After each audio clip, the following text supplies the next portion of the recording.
bem-vindo ao nosso podcast Pessoa, Sexo e Deus.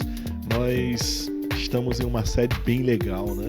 Que é trazendo aqui à baila um pouco essas frases, né? Que nós utilizamos bastante em nossas conversas, assim, né? Quando estamos entre amigos. Então, para poder a gente continuar nessa conversa, continuar nessa série, eu estou aqui com a Inês Celeste, com a Ailson Costa e comigo também, Davi Araújo. Eu gostei, a Inês falou na última vez, professor Ailson, acho que eu vou usar agora esse termo também, professor Ailson, fica mais legal, assim, né? Fica mais imponente. Fica mais imponente, né? Então, o tema de hoje, meu corpo, minhas regras, né? Então, nós vivemos em uma sociedade onde cada vez mais movimentos, ideologias buscam direitos, né? Nem tanto deveres, né? Mas mais direitos, né? Querem ter direito a muitas coisas, passando por cima de outros direitos conquistados também, né? E aí nós, por exemplo, como cristãos católicos, exploramos bastante a vida, exploramos assim, quer dizer que defendemos a vida, né? Vemos a vida importante desde da sua concepção. E um dos pontos, né, que se utiliza, onde se utiliza muito essa frase, é em relação a isso, em relação à vida ali na sua concepção, né?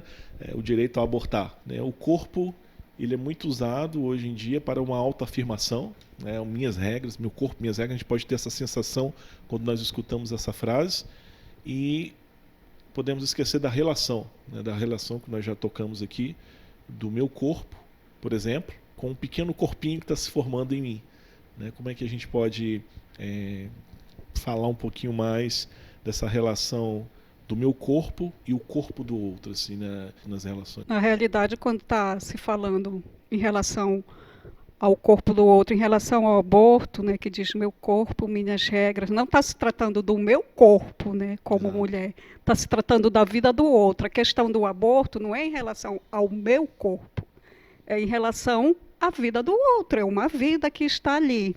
Existem muitas correntes, né, da ciência que falam, uns dizem, não, desde a fecundação já é uma vida. E tem outros que dizem, não, é a partir do terceiro mês, é a partir do outra linha, né, que fala é a partir do quarto mês, é a partir do sexto mês. Mas desde a hora que o espermatozoide fecunda aquele óvulo, acontece a vida. Ali está tudo que vai ser necessário para aquela vida se desenvolver, está ali, né? Não precisa acrescentar mais nada. Fisiologicamente, biologicamente, ela vai acontecer, emocionalmente, né? De todas as áreas do ser, ela vai se desenvolver. Então, já existe uma vida ali. Se eu estou buscando direitos, eu teria que pensar antes de acontecer, né, essa gravidez. Enquanto ela não acontece, é o meu corpo. Mas depois que ela acontece, não se trata do meu corpo, se trata de um outro ser, de uma outra vida, que assim como a minha também tem os seus direitos. Independente até de... se fala muito, por exemplo, do aborto depois de um abuso, de um estupro, né? Uhum. Mas eu não quis, né? Eu fui... É uma gravidez fruto de uma violência, né? Mas até aí, até essa vida, fruto talvez de uma violência, é uma vida, né? Uma vida que não sou eu, assim, né? Claro que a mulher assim, eu tenho 2 filhos, eu vi a luta da minha esposa ali algumas vezes na gravidez, a pressão que sobe, a pressão que não sei o quê, enfim, é diabetes gestacional, o corpo sente tudo, né? A vida está sendo gerada ali na sua corrente sanguínea e é impossível não sentir, né? Uma hora começa a pesar, a pessoa não consegue mais andar, os pés começam a ficar inchados, é uma aventura, né? É uma aventura. Mas se tem uma vida ali dentro, né? E isso com certeza vem como que trazer uma grande alegria, uma grande realização, né, para a pessoa que traz essa vida, para a mulher, né? E até mesmo aquelas mulheres, já pude acompanhar, né, mulheres que viveram um aborto, ou aborto espontâneo, ou o aborto espontâneo, quero dizer, o aborto que acontece ali sem a mulher querer, né? Naturalmente. Naturalmente, né? ou aborto provocado ali, né? E nos dois casos a pessoa fica abalada, né? A pessoa, alguma coisa é marcada na pessoa, mas que a mulher, não, eu já fiz, né? E não aconteceu nada comigo, estou bem aqui. Eu não acredito muito nesse discurso, né? Eu acredito que isso marca assim a pessoa, né? Todo o processo vivido ali marca a pessoa, e isso prova de certa forma a sensação e as emoções vividas mostram que não é necessariamente porque o corpo é meu, porque eu cuido dele, que todas as regras são minhas, né? Assim, a partir do momento que uma vida entra na minha vida, né? Seja de forma planejada, seja por acidente, ou seja por uma violência, é uma vida que chegou, né? Eu não teria o direito de arrancá-la de forma violenta, né? A vida é dom de Deus. Esse é o princípio fundamental que se deve lançar nessa discussão, né? Essa vida, como disse a Inês ainda há pouco, ela precisa ser preservada na sua totalidade. Achei muito interessante, e a Inês colocou muito bem, a questão do aborto não é sobre a questão do meu corpo, que gerou aquela vida, mas a vida de um outro ser. E aí a gente remete àquela questão de que, hoje em dia, nas relações sociais, na mudança de pensamento, ninguém está preocupado com a vida dos outros, não. Eu me tranco em mim mesmo, eu me fecho em mim mesmo, eu crio a minha bolha, e o que está fora disso, Sim, que se vire, né? É muito isso hoje. A questão do altruísmo, ele deixou de existir. Não, eu sou feliz quando eu quero para mim, quando eu penso em mim mesmo. a gente até vê, né, em alguns meios, até no meio cristão mesmo, nós vemos, né, algumas vezes algumas ações altruístas, né, assim, de algumas ações. Ainda a gente sabe que é muito pouco ainda, né, do que nós podemos viver ou ser, né? Tem grandes personalidades aí na história da humanidade que deram muito, né? E às vezes a gente limita muito essas ações a essas grandes pessoas, né? Mas nós também podemos ser grandes atores nesse sentido, né? É interessante esse sentido também das minhas regras, porque, por exemplo, se meu corpo, minhas regras, né? Se nós analisarmos direitinho, olharmos bem, a gente nem sempre eu sigo as minhas regras, né? Nem sempre eu sigo o meu consentimento íntegro, total, né? Às vezes, por exemplo, às vezes eu não quero fazer aquilo, mas porque eu vou ficar feio na situação, eu acabo fazendo, né? Até, não sei, um casalzinho tá ali e tal, aí o cara, porque às vezes é muito imposto isso pro homem, né? O homem não pode perder a ocasião ali. Se a mulher quer, se a menina ali quer ter um ato sexual, o cara tem que ceder. Estou falando isso aqui não é nem para dar o exemplo porque naturalmente deveria dar o exemplo da menina, né? Geralmente tem esse discurso, você que me ama, prove que me ama, né? Não sei se isso funciona. Geralmente a prova veio a partir, né, se concretiza. Se a menina consentir. Sim, no consentimento. Talvez ela nem... A gente fala muito assim que o consentimento tem que ser total, né? Às vezes a menina, o corpo ela não quer ali na hora, ou talvez até quer, até tem o desejo ali, mas ela sabe que não é o momento, né? Mas porque ela está sofrendo pressão do cara e com medo de perder o afeto do cara, ela acaba cedendo. E a gente pode usar isso de várias outras formas, a moda, né? Poxa, eu não gosto de mostrar o meu corpo assim, né? Falando ainda aqui no meu corpo, minhas regras em relação a mulheres também, né? Mas para poder não ficar cafona, né? Para poder não ser chique, então eu tenho que usar essa roupa dessa forma, né? Eu tenho que ser sensual, eu tenho que ser sexy, né? Senão eu não vou, no meio que eu vivo, assim, nas amizades que eu tenho, das pessoas que eu gosto de conviver, de estar, eu não vou ser mais muito bem visto. Então isso mostra de certa forma uma sociedade um pouco hipócrita, né? Assim, às vezes nós nos colocamos também, nós não nos retiramos dela, né?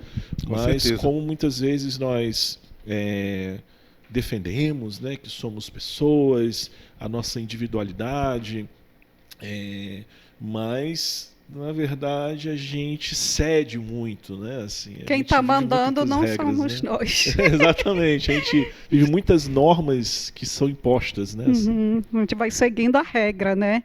Para não sair fora da linha, para não sair fora da correnteza. Tem que É complicado. Eu considero, por exemplo, essa frase, meu corpo, minhas regras, muito assim aos padrões comportamentais.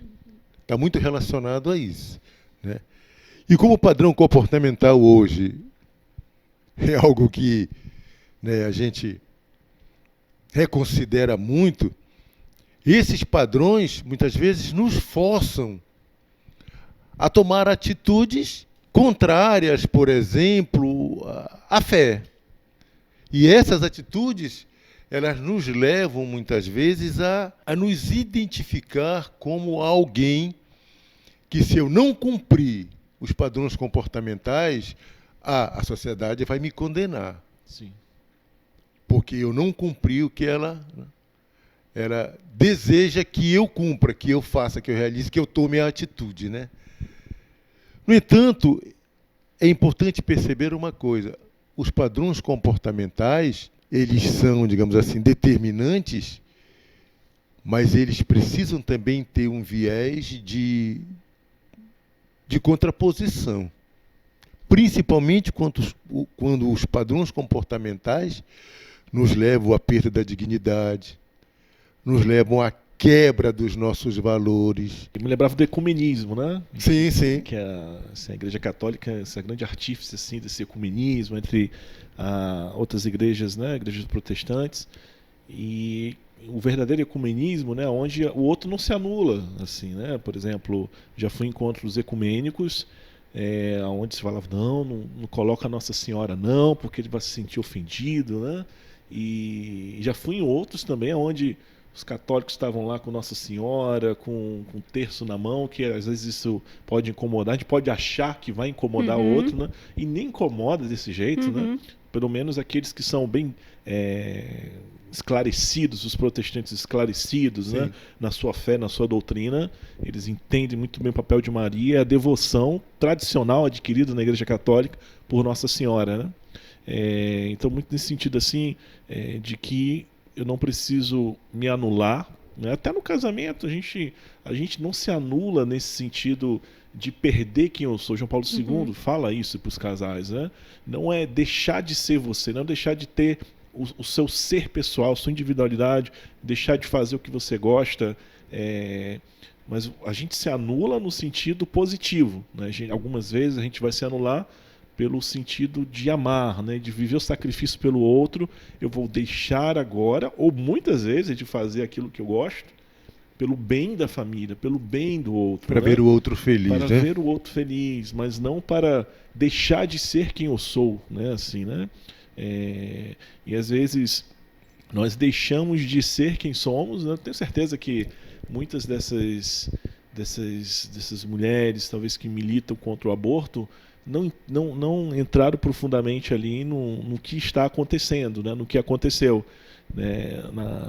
Na anulação da sua humanidade mesmo como mulher, né? Do que isso pode proporcionar em uma sociedade ou em pessoas, nós, né? Pessoas, seres humanos, que somos tendenciosos ao egoísmo, né? Somos tendenciosos a viver de forma hedonista, né? Assim, então é um grande risco. A gente falou da pílula, né, agora há pouco. Pílula, o professor Ailson aqui vai saber muito melhor explicar assim do que eu, né? Mas porque eu já li, estudei assim, a pílula chegou nos nossos meios assim, nos anos 60 e chegou como um sinônimo de liberdade muito grande, né? Onde a mulher conquistaria enfim a sua liberdade sexual, né? Assim.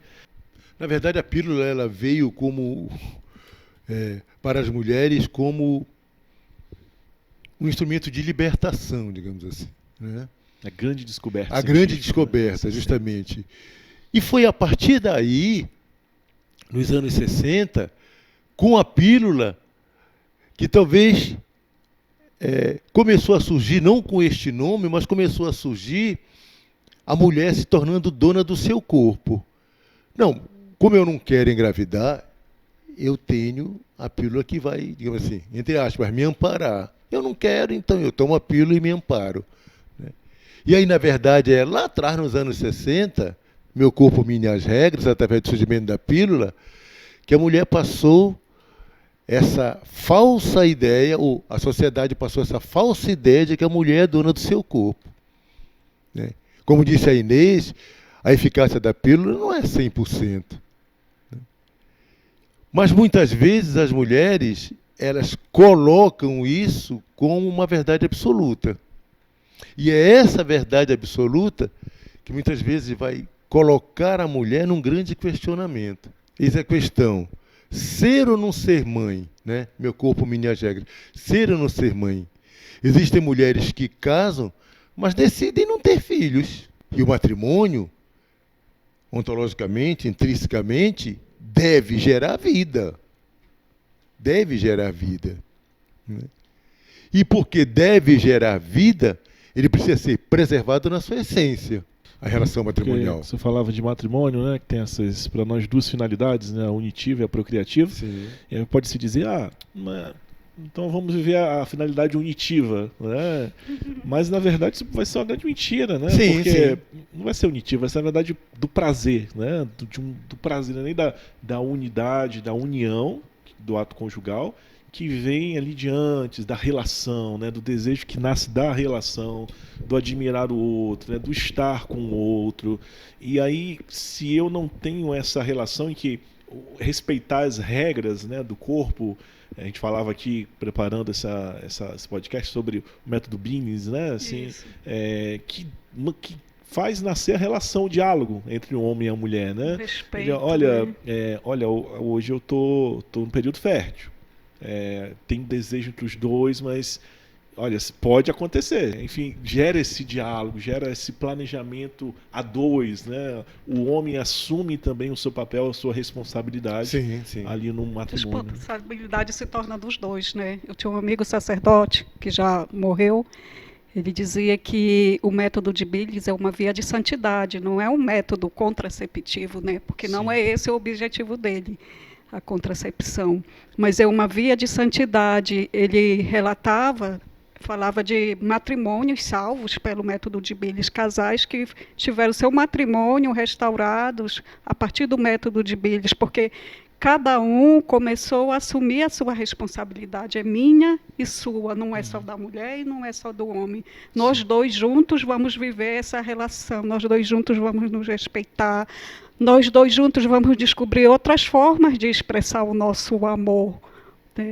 Até fisicamente, mas outra forma de expressar esse amor. Então ele dizia que era uma via de santidade, de restaurar matrimônios, de conduzir mesmo a santidade, a esse respeito e admiração pelo outro. Porque pela pílula, a mulher, como nós dizíamos, pode ficar até mais escrava, assim, no sentido, eu tenho que estar sempre disponível, né? Então, tem mulher que não menstrua, né? Que fica tomando a pílula para não menstruar. Exatamente.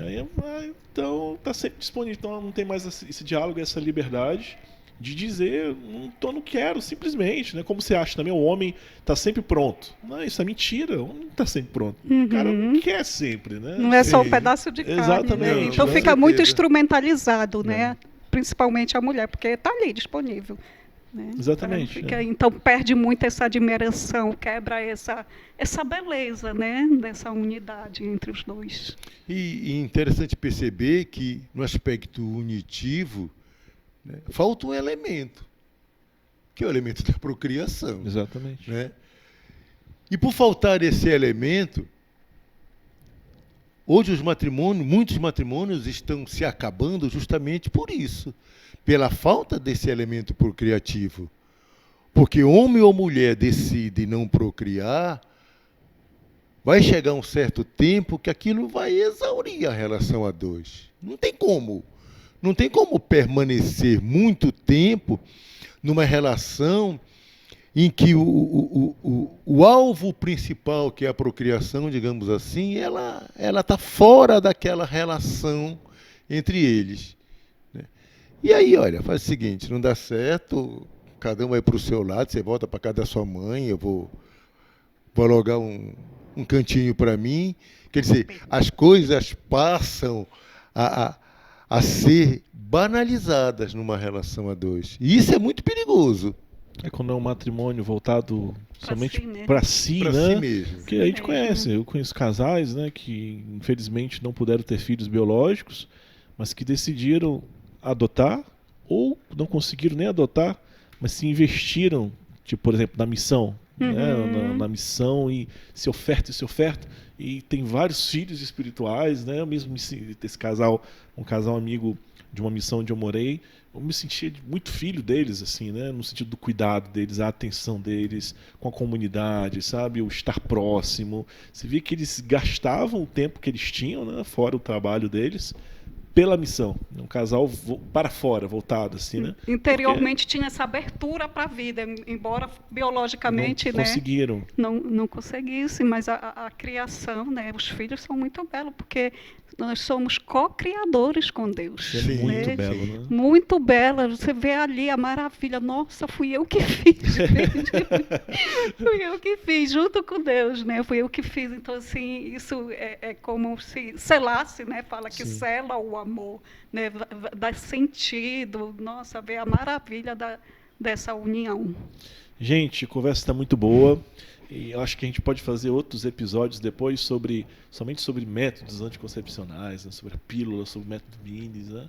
E para poder a gente aprofundar esse tema que é importante, né? É importante ser falado, é importante abordar esses temas. E deixo aqui mais uma vez o pedido para que a gente curta, para que a gente compartilhe esses episódios, e até a próxima.